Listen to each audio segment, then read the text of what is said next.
I want to read that last verse. It says, and then God saw everything that he made, and indeed it was very good. So the evening and the morning were the sixth day. Notice it's not just good, it's actually very good. And I think that phrase matters because it tells you how God sees his work.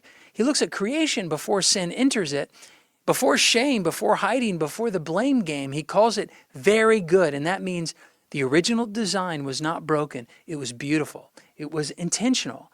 It was ordered. It was blessed. And this verse also reminds us that we are part of God's good creation. We're not accidents or afterthoughts. We're not random molecules that happen to become conscious. We are intentional creations of the Almighty, made on purpose, made with purpose, and God's declaration of very good extends to you and to me. And we get the sense that we were made in his image. You have dignity that's not earned. It cannot be revoked by God's or by other people's opinion.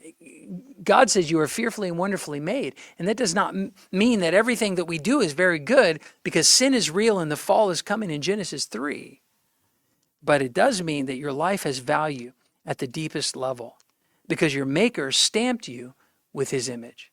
So if you've been talking down to yourself, you need to listen up. There is a kind of humility that says, God, I need you. And there's a kind of self-hate that actually insults the artist. Because when you call yourself worthless, you're disagreeing with God and the God of Genesis. We have to be careful. We have to be honest. We live in a world that is really bad. There is evil. There is suffering. There is sin. So when we say God is good, we're not just saying everything that happens to us is good, but we're saying that God's character is good. Everything he does is good. Well, that is what Romans 8:28 is saying. God works all things together for good to those who love him. It doesn't say all things are good, but that God is good enough to work even the bad into something that will ultimately serve his purpose. Again, if you see something truly good, you are seeing the reflection of God's heart. And if you see something bad, well, you can be sure God is not the author of that evil. If you see something bad turn into something good, that is what God does best. He redeems, he restores, he brings beauty from ashes, he takes the mess and makes it a message. So today I want us to meditate on this truth. You are not only made, you are made by a good God. Your life is not a cosmic accident. It is part of a design. And the Creator who called his creation very good is not finished with you yet.